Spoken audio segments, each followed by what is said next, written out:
You are listening to the Hire Fast podcast. In today's episode, I want to talk about your people strategy. How do you get people to do the things you need them to do? Do people get tired of doing the same old boring routine? Doesn't the job get boring to them? All right, let's go deep today, guys. Here we go. The following was recorded in front of a live studio audience at the Studio 21 Podcast Cafe. This is the United Podcast Network. Welcome to the Hire Fast podcast, a podcast aimed at educating you on hiring the right person for the right job and keeping them. Are you sick of spending precious time and energy hiring and training people just to have them turn around and quit? Then join Alan and his guests on Hire Fast as they teach you how to skillfully motivate and attract rock star talent. Now here is your host, Alan Daviduk. Thank you for being here today with the Hire Fast podcast. So the biggest question I get when I talk to people is, how do you get people to do the things you need them to do? How do people not get tired of doing the same old boring stuff over and over again? Right? Doesn't it get boring? So in the restaurant business, we do a lot of repetitive, mundane tasks. We do the same things over and over again. And that's really what it's about for us, is delivering consistently, right? So we have to really shine in this area of doing the same things over and over again, right? Without being boring. And this is why we need a people strategy. So I heard this quote, and it really aligned with everything that I do at the Smart System. And it said, life games reflect life aims. And it was by a guy named Robert Daviduk. So that question, how do I get people to do what I want them to do? And this one plagues all restaurant owners since the beginning of time. And the answer is not what you want to hear. It's you can't. You cannot get people to do anything if they don't want to. So I remember one day I'm walking across the parking lot at the store, and I watch an employee in front of me, and someone must have thrown out a bag. They went to McDonald's or something, just threw the trash right out the window. And I watched the employee walk over the bag and walk into the store. And I said to myself, I picked it up, threw it away. And I said, started telling myself all these stories. It irritated me, but, I kind of talked myself through it and made it okay, saying, they're not vested. This is my family's business. I see it differently than them, and that's why I pick it up. And, but the answer is that's a crock, right? There's good people out there that do whatever they have to do. It's who they are, right? Anything that they do the best. And that's what we're after. And there's this massive separation of these good and bad people that are out there today. And our customers are seeing both sides of them every single day. And the answer is we have to create an environment, right? An environment where doing it is more important than not doing it, right? Doing it is a way of life for our people. So you need to take people seriously, right? You need to start treating them like adults, right? And demanding certain things out of them. You don't have to be rude. You don't have to be demeaning. But people are coming to you and they're saying, hey, my value is up here now. I'm worth more, right? Then they're delivering a lot less, right? We're fulfilling on all the promises that we make, in compensation and benefits and all these things. And they're not delivering on their promise over and over and over again, right? So we have to constantly be telling them the importance of what they're doing and why, right? And the impact that it has on everything else. So a while ago, I really zoned in on this and I said, there has to be ways to hold people more accountable. So I started factoring in what I call KPIs, right? So it's a term that's out there, key performance indicators, things that I have to have, right? I need to stop patting people on the belly, right, and rubbing their head, and letting them, get everything they want and not do the shit that they're supposed to do. We have to stop that. So I said I have to start by telling them what these things are. What are the things that are important to me? And I started listing them out, things like being late, not, calling in, being urgent, not smoking on the property if that's a rule that you have.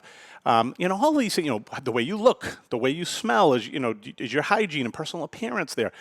All of these things, I take this operation seriously. So I need to have these things, right? As the owner, everything we do, it's who I am. It's more than a business to me. I have a mission that I set out, a thing that I set out to solve, that I was tired of the people who who don't do what they say. I was tired of mixing the non-doers and the doers together and then, ignoring what the non-doers do and pissing off the doers. I wanted to expose the people who lie, right? So this is my mission. This is what I'm after. If I'm going to create the best possible environment and the best guest experience, I need people who are tough and do what they say, right? So this is my mission. And I tell this in every single piece of my people strategy. And I say it over and over and over again. I remember last week I was on LinkedIn and there was this lady and man, so ignorant what she did. She must have been, I don't know where she was from in California, but she's definitely pampered for sure. And she put up that, restaurant owners, stop, putting ads out to my son. He's 16, by the way. She said, stop putting out ads to my son for anything less than $20 an hour. He can't live off of anything less than that. I'm like, in my, inside voice, I'm like, what an asshole this lady is. Like, are you kidding me? A 16-year-old kid? There's policemen that put their lives on the line, right? Firemen. There's medical professionals. And then they're barely making that kind of money. And a 16-year-old who can't put cheese between two slices of bread is worth that kind of money? You shitting me? Right? So everything was holding me back not to tell this lady how I really felt. Then as I started scrolling through the comments, man, I was pleasantly surprised of the 17,000 people that shredded her apart to the point where she had to go on LinkedIn and ask people to stop messaging her. People even reached out to her boss at the company that she worked for and said, dude, you may want to take a look at this idiot. Look at literally, people were so mad. And I was like, finally, right? Beautiful. Because this is the type of ignorance that we're facing today. I don't know what this lady does, but she literally just shit on so many people out there in the restaurant, billions of people. So this is what I'm after over and over again. Listen, you want to make that kind of money? No problem. There's certain things that you have to do because I'm not really sure sitting here today, I don't know you, if you can operate at that level, right? So this is my driving purpose. It's an expression of who I am. It's part of my people strategy. My processes are a symbol of what I believe in, right? And your business, if you're not thinking this way and acting this way, then you're not expressing whatever you believe in your day-to-day operation. So one of the things that I do, and I do it over and over again, is I take a lot of time up front. I did a fit test the other day, and one of the ladies that works for me came and said to me after, she goes, Alan, you were in there for an hour with that lady. She goes, why do you talk so much at the interview? I said, first of all, I don't call it an interview. I call it a fit test. Right? And the reason why is, are you a good fit for me? And vice versa, am I a good fit for you? Because you may not like the things that come out of my mouth, right? Because I'm going to require things of you that no one has required from you before. So what I'm after, and this is what I told my employer, her name was Tracy, I said, listen, I'd rather take the hour there than fix it for the next several weeks or months after when it's broken, right? And have to spend all that money and all that time. I stopped the revolving door by never letting the people through it in the first place, right? Because I'm very transparent. I don't just throw it out there what they need to do. I take the time with every hire and I tell them the things that are important to me. And they got to make a decision if they like what they hear or not, right? The good people say, finally, someone who holds people accountable, the bad people, right? So this is the big problem. And it's so important that it's the first thing on my agenda before they even ever start. So I spend a lot of time up front telling people the what and the why, right? And how I want them to operate. So I really spend a lot of time discussing what's expected, right? And why it's important for them to do the job. I don't want to hire people to work, right? That's not the only thing that I'm after.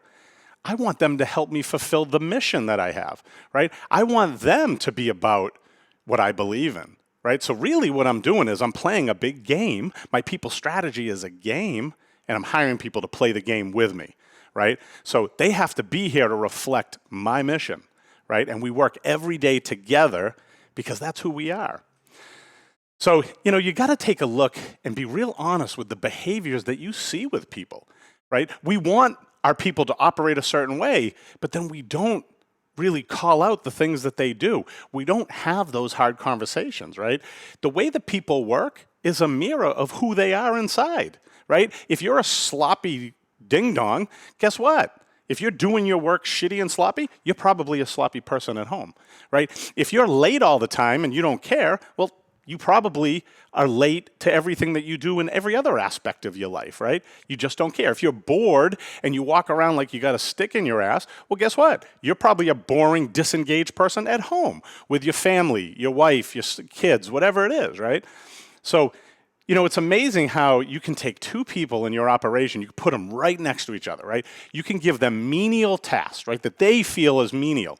But you'll have one person, say they're putting chicken salad in a little cup, right? Putting a lid on it, putting a date on it, right? Sounds so simple, but the one person, they fill a cup halfway, and then they fill another cup too much, and then this cup's got all the crap on the outside of it, right?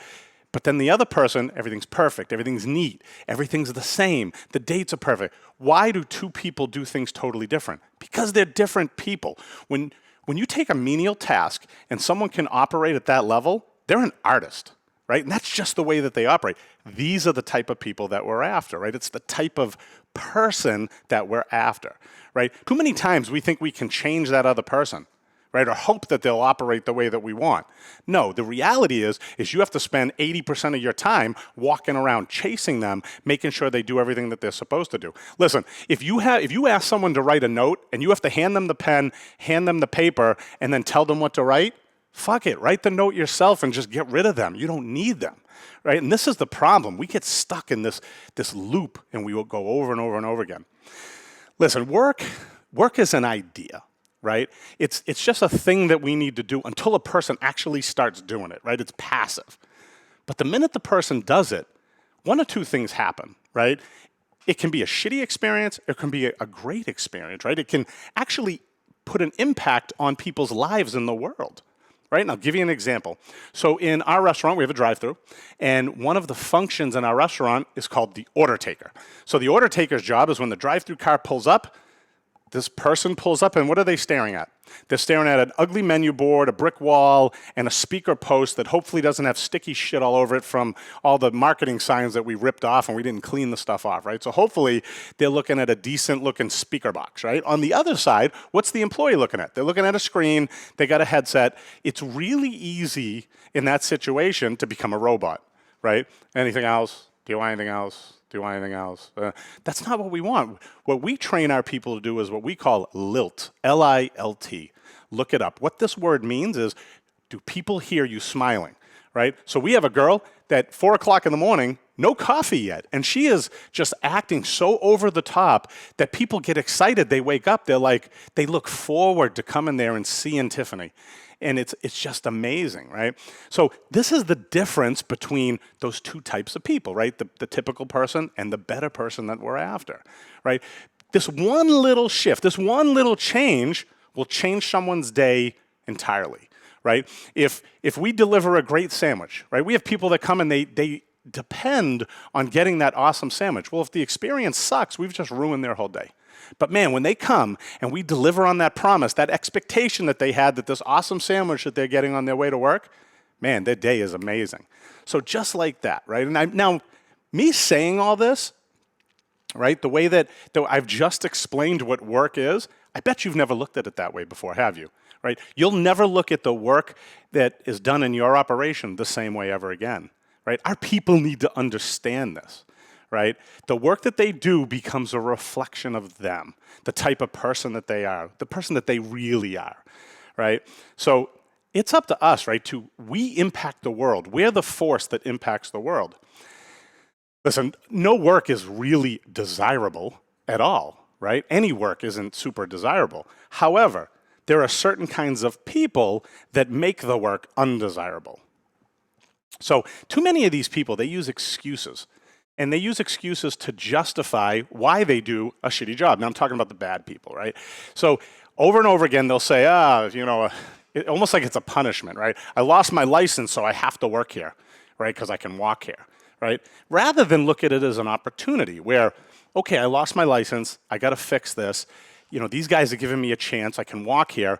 Man, if I do a great job here when I get my license back, maybe I can go to another location of theirs and I can get some more money. Or now I've got the experience and I can go somewhere else and do more bigger things once I get my license back. See, people don't look at it that way. They look at many people, not everybody, look at it as this negative fashion. But the problem is if this isn't, identifying this isn't part of our people strategy, then that's how we get the shitty customer experiences that happen every day in thousands of places, right?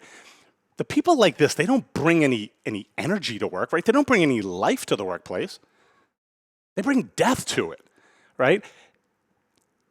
Listen, the result when you have someone who is underperforming is sloppy, inconsistent, bitter, inhuman, robotic transactions, right? And this is what takes place in thousands. Think about as you've visited places, how many times this has happened to you, right? And you're like, you drive out of there going, man, what an idiot that person was, right? Or the opposite. You're like, holy shit, what an amazing experience. I wish I could steal her, right? So first thought, this is what we're after. This is what I'm trying to explain, right? So we need a people strategy, right? A strategy that we give everybody in the restaurant an opportunity to make a choice, right? But here's the problem. A lot of times we want to change the rules as people are going along, right? We want to make it up as we go, right? No. We have to draw a line, create our people strategy, and we have to set the expectation up front. I like to call it day zero. Right? Day one's too late. They've already started. Day zero, because you want to get them to make that decision before they come in the door, before they take your uniforms, before they piss your customers off because they were too slow, before they make 49 mistakes, before they decide, after all the training time and the pay that you've given them to figure out if they like it, right? Then now they don't like it and you've wasted all that, right? That's why we need to put these expectations up front, right?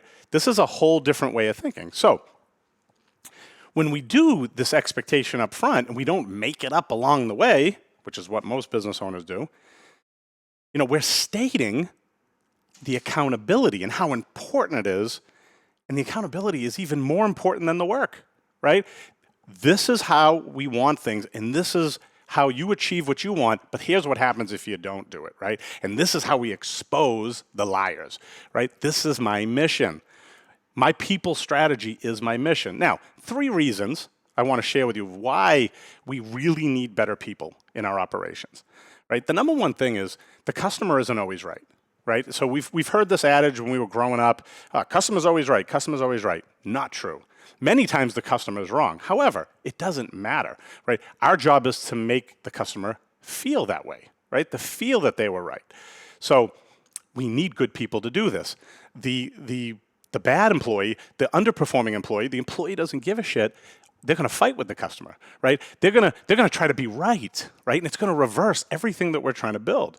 So the other part is everyone who works for us, they have to do their best, right? They have to be consistent. They've made commitments to our schedule, to being on time, quality control, urgency, hygiene, appearance, policies and procedure, all of these things, right? If we don't have people that focus on the simple things and doing them right and consistent, then we can never do the things that we need to do. We can never take our business and steer it away from the iceberg because we're spending so much time on this small stuff, right? The putting on your underwear before your pants, this kind of stuff. So, and the other really deadly problem that we deal with is we have so many people today that they're good at certain things, but then they're not good at other things, right? So the things that we have to test them, the things that they don't want to do. So for instance, I have a lady that does the sandwich station at one of our restaurants, right? She doesn't want to do anything else. Well, here's the problem. If she doesn't go do the other things, then she'll never grow, right? So what happens if she were to go down, right? So we do this because it's comfortable. We're like, we'll just put her over there. We'll put you over there. But then the problem is if we don't have people cross doing things and we don't challenge them to get better at the things they're uncomfortable at, then we run into a jam we can't move people around. So now we have these big gaping holes in our operation, and we caused it. So this is another reason why we need better people. We need people that understand this. We explain to them, listen, I have to get you off that position, and here's why. Right? So when these things meet, that's where the growth happens. So anything less than this, we got to get rid of these people. And it may hurt. It's like pulling the Band-Aid off initially. But over time, if we allow these people to stay, all we're doing is kicking the can down the road and causing a problem for us a little bit later. So I see work as a martial arts dojo. Now, I don't do much martial arts, but I see it this way. So a dojo is like a place where you go to practice, right? You go to try things and get good at them. So that way, when you go to fight one day or do a combat fight or whatever it is, right? You've done this same move over and over and over again, right? So you can just execute it now on a real person, right? But people think that that's why you're there at the dojo, right? They think that fighting of other people, right, is the battle. But it's not the battle.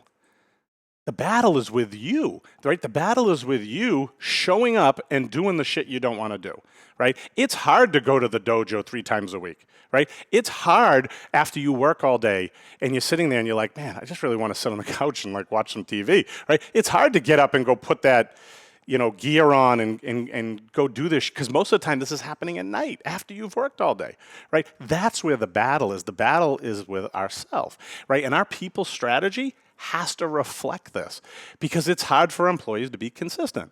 They say they are until they're not, right? So it's doing these simple things over and over again that's hard. So this is the philosophy that I've come to learn, that the business is more important than just the employee-boss relationship, right? It's all about this growth and this development of these other skills for us to be able to grow our brand. So my SMART system is nothing more than a game, right? But it's a pretty serious game, right? So I don't look for employees. This is my people strategy. I don't look for employees. I look for people to play my game, right? I want people that do more than just their job. I want people people that go to work for other people, whether they admit it or not, they like people that have structure, clearly defined structure, and a structure that tests them, right? And that's what I created with my SMART system, is a game of accountability. So, in my opinion, this is what the real great businesses out there do. The biggest businesses that execute over and over again, right? This is what they do. So, it's a game that we play that has rules, right? And those rules are symbolized by me, the owner, by you, right? About the things that you like or don't like in the world. Now, if what you like or don't like is positive, that's going to come out, right? If it's negative, that's going to come out. So the degree in which your people do what you want them to do, right? Let's talk about, that's where we started this whole thing, was how you communicate with them, right? How you tell them what's important to you, the environment that you create. So I ask you, how do you communicate this message or your people strategy with your people? Is it all in your head? Do they know it? If I will go into your operation and I ask them, what are they going to say? If I picked up the phone right now with you sitting here, what would they say, right? Now, if you do have an idea, do you just come midstream and want to change all the rules, right? Your people strategy is the way that you communicate this idea over and over again. So, thank you so much for listening today. I've got a new website. It's hirerockstartalent.com. Please check me out there. And I would love to hear from you and to make a great connection with you. So please give me a shout out on any of the social media channels at hirerockstartalent. And if you haven't done so already, click subscribe or follow below so we can keep you up to date on how to hire fast. Double ciao for now. See you later. The views and opinions expressed by the hosts, guests, or callers of this program do not necessarily reflect the opinions of the Studio 21 Podcast Cafe, the United Podcast Network, its partners, or affiliates.